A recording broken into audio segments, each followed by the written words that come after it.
சில பேர் லென்ஸை ஹேண்டில் பண்றதுக்கு ரொம்பவே கஷ்டப்படுவாங்க. அது பிரைடுக்கா இருந்தாலும் சரி, செல்ஃபா நம்ம வச்சுக்கணும் அப்படின்னாலும் சரி, லென்ஸ் எடுக்கிறதுக்கு முன்னாடி ஹேண்டை நல்லா வாஷ் பண்ணிருக்கணும். ஃபர்ஸ்ட் என்ன பண்ணணும்னா, இந்த லென்ஸை வந்து நம்ம ஹேண்ட்ல தான் எடுக்கணும். இப்போ ஹேண்ட்ல எடுத்த லென்ஸை வந்து நான் இப்படி வச்சிருக்கேன். வச்சது என்ன பண்ணணும்னா, இந்த ஃபிங்கர்ல வந்து இப்படி வந்து லென்ஸை வந்து எடுக்கணும்.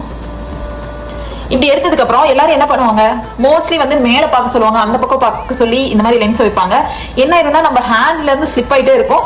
அவங்களும் அண்ணாந்து பார்க்கும்போது என்ன ஆகும்னா, இந்த கண்ணு வந்து ரொம்பவே கரங்கிட்டே இருக்கும். அதுக்காக நம்ம என்ன பண்ணலாம்னா, கீழே பார்க்க சொல்லி இந்த மாதிரி டைப்ல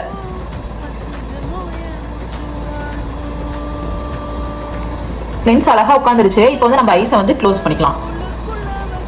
க்ளோஸ் பண்ணிட்டு 1 or 2 minutes வந்து நம்ம ஐஸ் க்ளோஸ் பண்ணா நார்மல் ஆயிரும். லென்ஸ் ஃபிக்ஸ் ஆயிடுச்சுன்னு நினைக்கிறேன். ஃபிக்ஸ் ஆயிடுச்சு. இந்த மாதிரி வேலை நீங்க இது வரைக்கும் ட்ரை பண்ணாம இருந்தீங்கன்னா ட்ரை பண்ணி பார்த்துட்டு எப்படி இருக்குன்னு மறக்காம கமெண்ட்ல சொல்லுங்க. தேங்க்யூ.